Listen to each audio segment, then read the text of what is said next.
안녕하세요, 성난 수컷입니다. 2024년 12월 23일 월요일입니다. 제가 오랜만에 올리죠. 왜 오랜만에 올렸냐, 제가 근무하고 있던 고속도로 현장 준공을 성공적으로 했습니다. 그러면서 거의 뭐 한 달 이상 엄청 바빴죠, 준공한다고. 그러면서 이제 준공을 하고 이제 조금 여유가 생겨가지고 점심시간을 이용해서 방송을 하나 녹음하고 있습니다. 자, 오늘의 주제는 무엇이냐, 직장인의 현실적인 재테크에 대해서 오늘 좀 말씀을 드리려고 하는데요. 왜 이런 주제를 했냐, 사실 저도 뭐 재테크를 하고 있지만 여러 가지가 있는데, 허황된 꿈을 꾸는 재테크는 성공하기가 너무 어렵다. 그런 거를 저도 여러 번 실패를 겪고 나서 오늘 한번 정리를 해보려고 합니다. 자, 첫 번째 화면이죠. 그 유명한 워렌 버핏이고요. 워렌 버핏의 명언 중에 하나가, 내가 죽으면 현금의 90%를 S&P 500 인덱스 펀드에 투자하라. 뭐 이런 명언이 있죠. 많이 들어보셨을 거예요. 왜 이런 이야기를 쓰냐? 저도 요새 사실 미국 그 S&P 500하고 나스닥 여기 인덱스에 매월 투자를 하고 있거든요. 소액이긴 하지만 어쨌든 매월 하고 있습니다. 그리고 이게 매일매일은 변화하는 어떤 수익 뭐 이런 게 크진 않습니다. 근데 이 시간이 한 뭐 몇 달, 몇 년 지나면 제법 크더라고요. 그러면서 이게 그나마 이때까지 했던 것 중에 제일 괜찮은 것 같아요. 물론 부동산이 제일 좋았는데, 근데 그것도 제가 뭐 서울에 뭐 아파트 투자 이런 건 하지 않고 지방에 하다 보니까 그렇게 좋지는 않았습니다. 그다음 두 번째 페이지죠.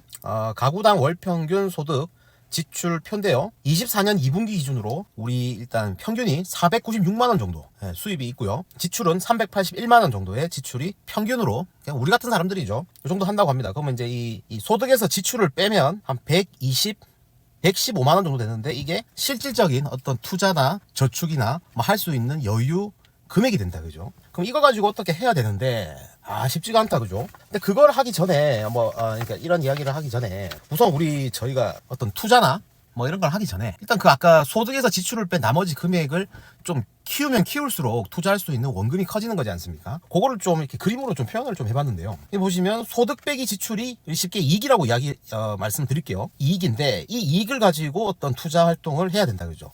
그럼 첫 번째로 이 이익을 키워야 된다, 그죠? 그럼 이익을 키우기 위해서는 소득은 늘리고 지출은 줄이면 된다, 그죠? 그러면 자연스럽게 이익이 커지면서 그 이익금 가지고 매월 어떤 투자 활동을 할 수 있다. 자, 그럼 첫 번째, 소득을 키우기 위해서는 어떻게 해야 되는가? 소득의 종류에는 저희 같은 일반 직장인들 기준으로 근로소득이 있고요, 불로소득이 있다, 그죠? 근데 근로소득을 키울 수가 있습니까? 쉽지 않다, 그죠? 우리는 사실 겸업 이런 거 안 되잖아요. 직장을 다니면서 어떤 사업을 한다, 장사를 한다, 이게 대부분의 회사들은 안 됩니다. 겸업 금지가 돼 있어요. 보통 사규에 다 적혀 있어요, 그죠? 겸업을 할 수 없다. 그럼 근로소득을 키우기 위해서는 야근을 한다든지 주말에 어떤 근무를 해서 시간의 수당을 키운다든지를 하는데, 근데 그것도 이게 추가 근무를 한다고 해가지고 그걸 100% 받는 회사들이 있기야 있겠지만 많진 않을 거예요. 저희 회사 같은 경우에도 건설회사지만 주말 근무는 4주 기준으로 2번만 허용이 되고요. 그 이상 하는 거는 대체 휴무를 주거든요. 그래서 어떤 근로소득을 키우는 거는 드라마틱하게 키울 수 있는 이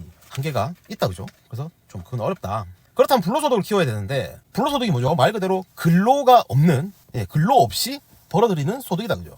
그래서 그 불로소득으로 우리가 할 수 있는 아이템은 제일 쉬운 게 저축이죠. 저축을 통한 이자. 이게 제일 쉽고요. 그 다음 부동산 투자, 주식 투자. 크게 세 가지인 것 같아요, 그죠? 그 외에 있겠지만, 근데 크게는 저축에 따른 이자, 부동산, 주식.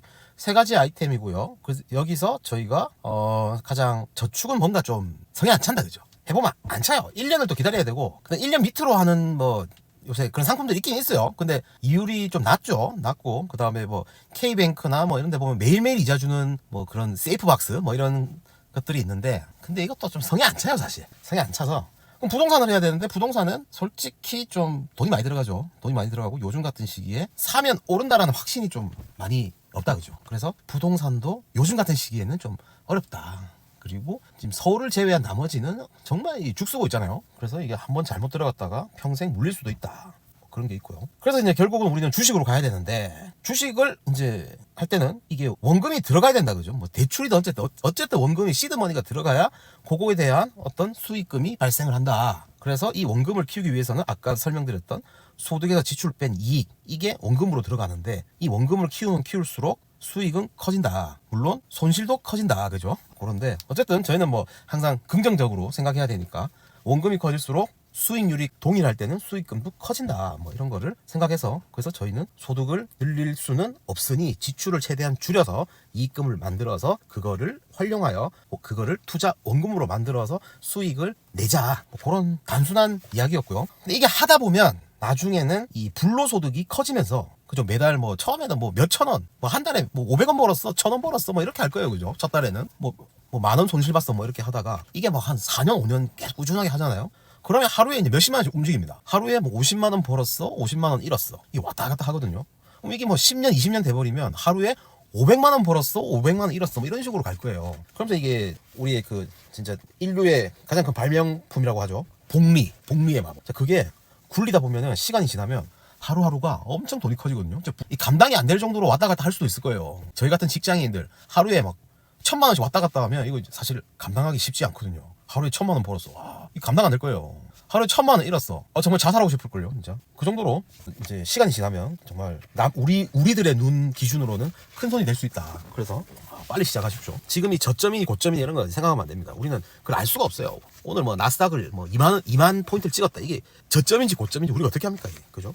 자, 그래서 다음 페이지를 보시면 불로소득으로 할 수 있는 거는 적금 예금이 있고요. 부동산, 특히 아파트 이런 게 있고, 그다음에 P2P 투자. 아직 X 지났죠. P2P 투자 뭔지 아십니까? 이게 P2P 사이트가 있어요. 이게 뭐 약간 펀딩을 해가지고 어디에 이제 돈을 빌려주는 건데 절대 하면 안 돼요. 제가 이거를 해봤거든요. 제가 사이트까지 알려드릴게요. 유니어스닷컴인가? 유니어스라고 있었고요. 그 다음에 시소 펀딩이라고 있었어요. 이 두 군데 이제 했는데 다 물렸어요. 이게 어디에 빌려준지도 몰라 이게. 뭐 말은 뭐 거창하게 해놨는데 그지 같은 것들이요. 그래서 내가 이 다음에 한번 P2P 투자 한번 다룰 건데 이거 내 그 사장들 얼굴까지 내가 다 올려버릴 거야. 완전 사기꾼들이야, 사기꾼. 돈이 어딘지도 모르겠어. 그나마 뭐 몇만 원씩 이게 뭐 다시 들고 왔다고 뭐 사이트 로그인하면 돈이 들어있거든요. 근데 돈이 안 빠져. 무슨 인증이 안 됐다 했나? 뭐 하면서 막 돈도 안 빠지고 완전 사기꾼이에요. 자, 그리고 이제 제가 빨간색으로 표시한 코인이 예전에는 정말 위험했잖아요. 지금은 그나마 이제 알트코인은 좀 아닌 것 같고 뭐 이렇게 변동성이 너무 크니까 너무 위험하고, 비트코인은 매달 아니면 매일 소량으로 구매하는 거 괜찮은 것 같아요. 그러니까 이걸로 저는 사실 비트코인으로 돈을 벌겠다라기보다는, 저희가 지금 그 예금 많으신 분들은 최근에 엄청 손해를 보셨잖아요. 달러 값이 너무 오르는 바람에 원화 가치가 너무 하락을 해가지고 옛날에 뭐 1달러에 1000원 할 때는 1000만 원 뭐 했다 그러면 이제 얼마죠? 한 10,000불 되는 거잖아요. 근데 지금 1,500원 막 이렇게 해버리면 순식간에 얼마예요? 한 7,500불인가요? 아무튼 엄청 깎이잖아요. 그런 식으로 가만히 있어도 손해를 보니까 좀 그런 거를 해지하기 위한 방법 중에 하나가 비트코인을 사는 것 같아요. 요새는 이제 비트코인이 뭐 거의 금이랑 비슷한 또 개념을 가지잖아요. 디지털금 뭐 이래가지고. 그래서 코인을, 특히 비트코인 월 적립으로 가는 거 괜찮을 것 같고요.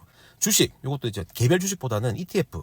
국장은 사실 너무 왔다 갔다 하는 게 있어서 S&P 500이나 나스닥 100 이런 거에 대한 ETF를 매월 적립해서 수량을 늘려가는 그런 방식으로 접근하는 거. 그리고 금은 예전에도 말씀드렸듯이 직접 구매나 이런 건 좀 손해가 많고요. 수수료나 이런 게 떼이는 게 많아서 KRX 금현물을 통해서 월 적립하는 방식으로 하시는 거 정말 괜찮습니다. 그리고 은도 제가 한번 영상을 한번 올렸었잖아요. 은 ETF를 통해 가지고 구매하는 거, 이것도 괜찮긴 한데, 은은 국내 같은 경우에는 환율에 이제 다 그 해지가 걸려 있는, 이제 뭐 달러가 올라서 은값이 오르는 그런 거를 다 방지를 해놨거든요. 그래서 요즘 같은 시기에는 은값이 또 올라다 떨어졌다고 하는데, 그거에 대한 지금 달러 이 상승을 이제 전혀 반영을 하지 않기 때문에 좀 손해를 보는 경우도 좀 있어요. 그래서 은은 그러면 달러까지 좀 고려한다면 미국에 상장되어 있는 은 ETF를 사야 되는데, 그거는 세금을 낸다 그죠. 22% 수익이 발생했을 때.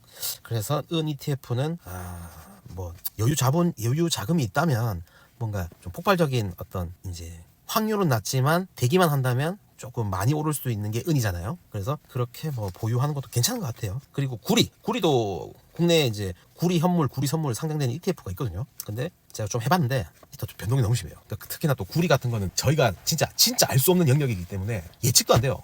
그래서 좀 쉽지는 않지만 그래도 이런 식으로 금은 구리에도 투자할 수 있다. 이런 걸 좀 설명을 드렸고요. 그리고 이제 마지막 페이지가 제가 지금 한 달에 어떻게 투자를 하고 있냐, 그거를 좀 보여드리는 건데, 일단 한 달에 한 200만 원 들어가고 있어요.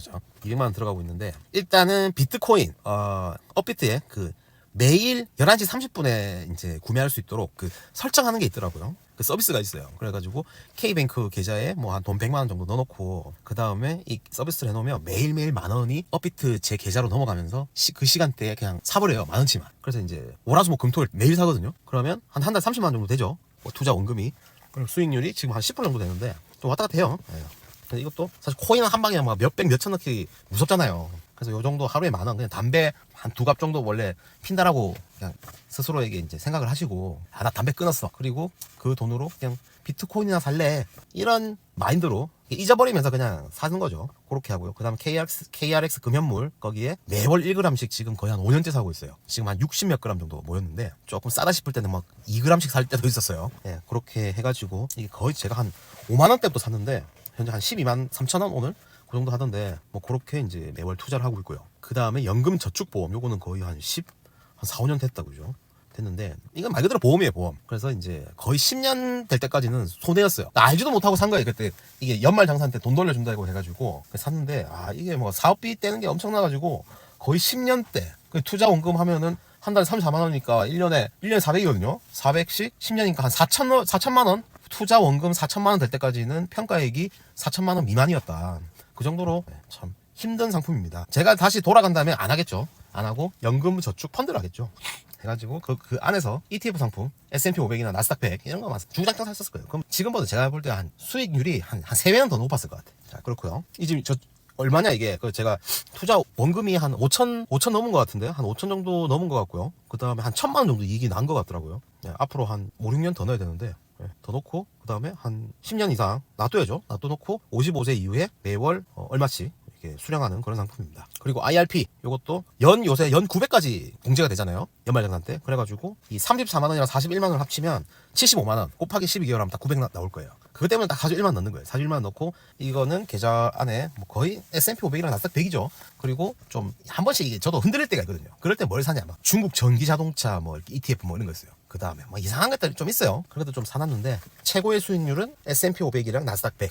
예, 그겁니다. 요거는 이제 직접적으로 미국 주식에 투자하는 건 아니고, 한국에 상장된 그 인덱스 ETF들이 있거든요. 많아요. 엄청 많아요. 뭐 코덱스 뭐 상품들도 있고, 뭐 타이거, 그다음 뭐 에이스 뭐 많아요. 그래서 이제 그렇게 하고 있고요. 그다음 ISA 계좌, 요거는 한지가 이제 한 1년 조금 안 됐는데, 올해 1월 달인가 시작했어요. 이제 거의 만으로 거의 한 11개월 정도 됐는데, 요거는 안 하려고 했었는데, 그때 이제 제가 원래 아파트 하나 팔았었어요, 올 초에. 그러면서 여유로 한 1,000만 원 생긴 거예요. 그래서 가지고 이걸로 이제 주식을 우리도 좀 해보자, 와이프한테 이제 이야기를 하면서 했는데, 이제 미국 주식을 하기에는 세금이 또 너무 아까운 거야. 어차피 ETF 넣을 건데. 그래가지고 이제 알아본 게 ISA. 그래서 이게 이제 5년만 채우면 3년 이상이죠. 3년 이상 만기로 이제 2년까지 연장을 할 수가 있는데, 저는 연장을 할 계획이거든요.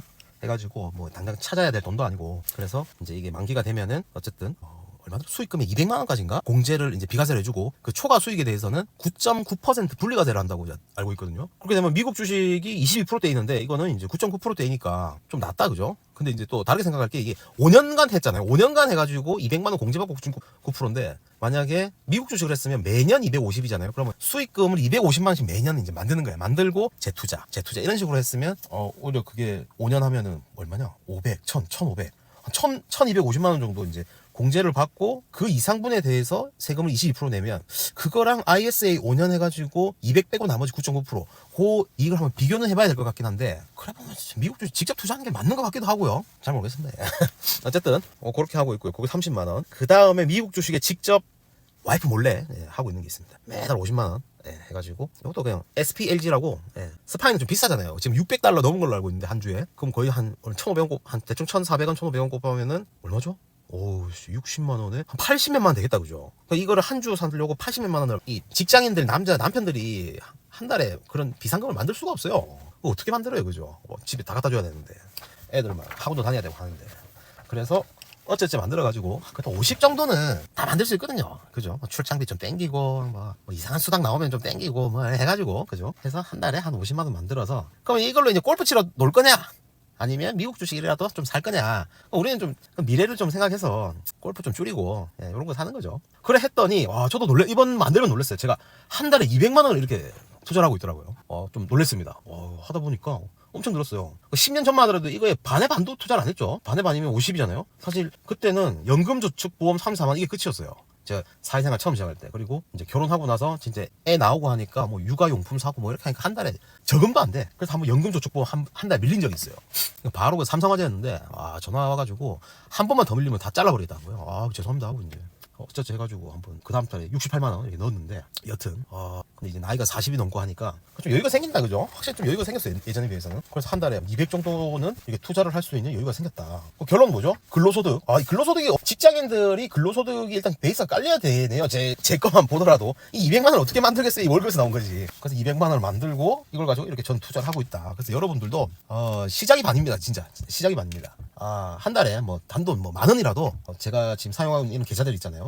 뭐 IRP를 하든 연금저축펀드를 하든 ISA를 하든 아니면 미국 주식 직접 투자를 하든 이런 식으로 한 달에 10,000원이라도. 근데 이제 미국 주식에는 뭐 10달러 이런 거 ETF 잘 없어요, 그죠? 기본적으로 뭐 10달러 하니까 그게 부담이 된다. 한 주 사기도 빠듯하다. 나 42초년생인데 이러신 분들은 그냥 그러면 제일 마음 편하게 IRP나 이제 연금저축펀드는 55세 이후에 찾을 수 있으니까 좀 장기간 그런 게 있잖아요. 그래서 제일 좀 그거 한 거는 ISA 계좌. 요거는 3년 최소 3년 뒤에 찾을 수가 있는데, 원금은 그 전에 빼도 돼요. 이익금에 대해서 이제 3년 뒤에 뽑는 거기 때문에, 그래야 이제 9.9% 그런 이제 좀 뭐죠? 절세 효과 뭐 이런 것도 있으니까. 근데 원금은 뽑을 수 있어요. 근데 다시 재입금은 안 돼. 그러니까 1년에 이게 2천만 원까지 입금을 할 수가 있는데, 제가 예를 들어서 첫 해에 이제 첫 달에 1,000만 원 넣은 거예요. 넣고 이제 두 번째 달에 1,000만 원 뺐어. 뭐 돈이 필요해가지고. 그럼 이제 입금 금액은 원금이 0원이잖아요. 근데 그 첫 해에 넣을 수 있는 금액은 1,000만 원으로 끝나버려요. 이 원금 뺀 거를 재입금은 안 되거든요.